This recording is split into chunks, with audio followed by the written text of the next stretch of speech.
गणगण गणात बोते. नमस्कार माझ्या मोठ्या मुलांनो आणि माझ्या नातवांनो. माझ्या मोठ्या मुलांनो, मी जी गोष्ट सांगणार आहे तुम्ही आपल्या मुलांना जरूर समजावून सांगा, जरूर सांगा. हां, खूप छान गोष्ट आहे. खूप गॅप झाला मध्ये, पण क्षमा क्षमा.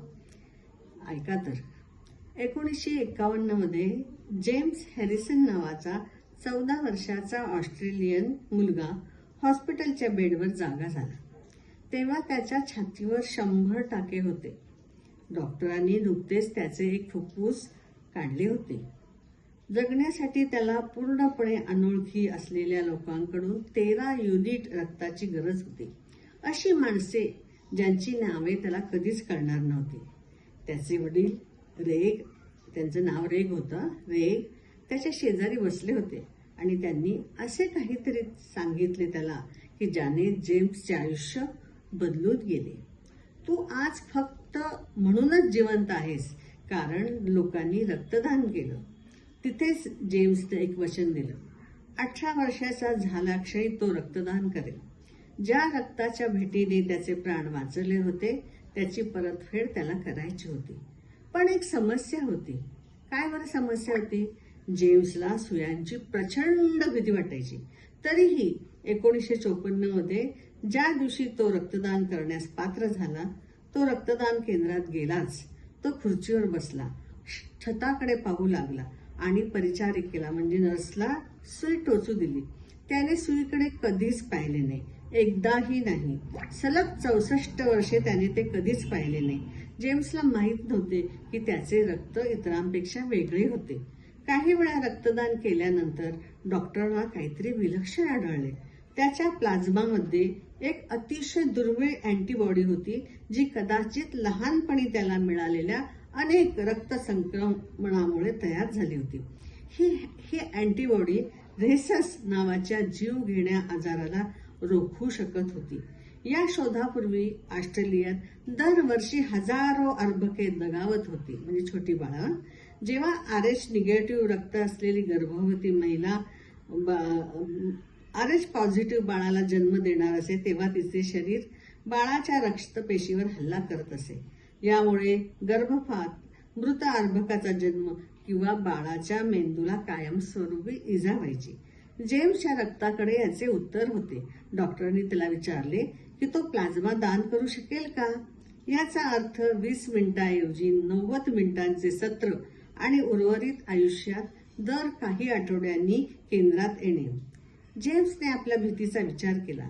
मग त्याने त्या निष्पाप बाळांचा विचार केला आणि त्याने हो म्हटले. सलग 64 वर्षे जेम्स हॅरिसनने एकही अपॉइंटमेंट चुकवली नाही. आयुष्यात आनंद असो वा दुःख, त्याने रक्तदान चालू ठेवले. रेल्वे लिपिक म्हणून काम करताना त्याने दान केले, निवृत्तीनंतरही केले. 2005 मध्ये त्यांची पत्नी बार्बरा यांचे निधन झाल्यावरही, ज्याला त्यांनी आपल्या सर्वात कठीण दिवस म्हटले होते, हे कार्य त्यांनी सुरूच ठेवले. प्रत्येक वेळी सर्व म्हणजे 1173 रक्तदानांच्या वेळी त्यांनी फक्त छताकडे पाहिले. तो परिचारिकांशी म्हणजे नर्सशी गप्पा मारायचा, भिंतीकडे पाहायचा. सुईकडे पाहणे टाळण्यासाठी तो काहीही करायचा. भीती त्याला कधीच सोडून गेली नाही, पण तरीही तो प्रत्येक वेळी हजर राहिला. एका सुंदर वळणावर जेव्हा त्याची स्वतःची मुलगी गरोदर होती तेव्हा तिला त्याच्याच रक्तापासून बनवलेल्या औषधाची गरज पडली. त्याचा नातू स्कॉट, म्हणजे त्याचं नाव स्कॉट, आज केवळ त्याच्या आजोबांनी दशकापूर्वी घेतलेल्या निर्णयामुळे जिवंत आहे. मे 2018 मध्ये वयाच्या 81व्या वर्षी 81 ऑस्ट्रेलियन कायद्यानुसार जेम्सला आपले शेवटचे रक्तदान करावे लागले. ती खोली निरोगी बाळांना कडेवर घेतलेल्या मातांनी भरलेली होती. त्याच्या शांत शौर्याचा तो जिवंत पुरावा होता. त्यांनी डोळ्यात पाणी आणून त्याचे आभार मानले. जेम्स शेवटच्या वेळी त्या खुर्चीवर बसला. शेवटच्या वेळी त्याने आपल्या हातावरून नजर वळवली आणि आपले 1173वे रक्तदान केले, म्हणजे 1173 टाइम. 1967 पासून त्याच्या रक्ताचा अंश असलेली अँटी-डी औषधाची 30 लाखाहून अधिक डोस देण्यात आले आहेत.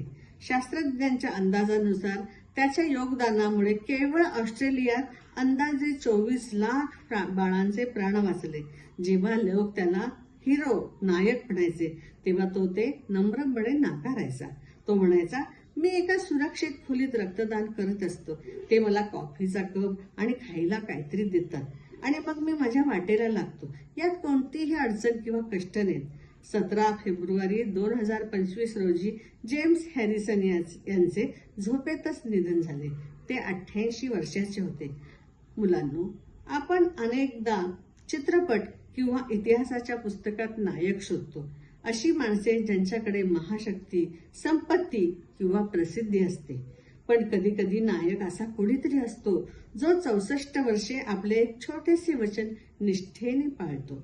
अशी व्यक्ती ज्याला भीती वाटते, खूप भीती वाटते, तरीही ती योग्य गोष्ट तो करतोच. आज लाखो लोक जिवंत आहेत कारण एका माणसाने ठरवले की त्याच्या भीतीपेक्षा लोकांचे प्राण जास्त महत्वाचे आहेत.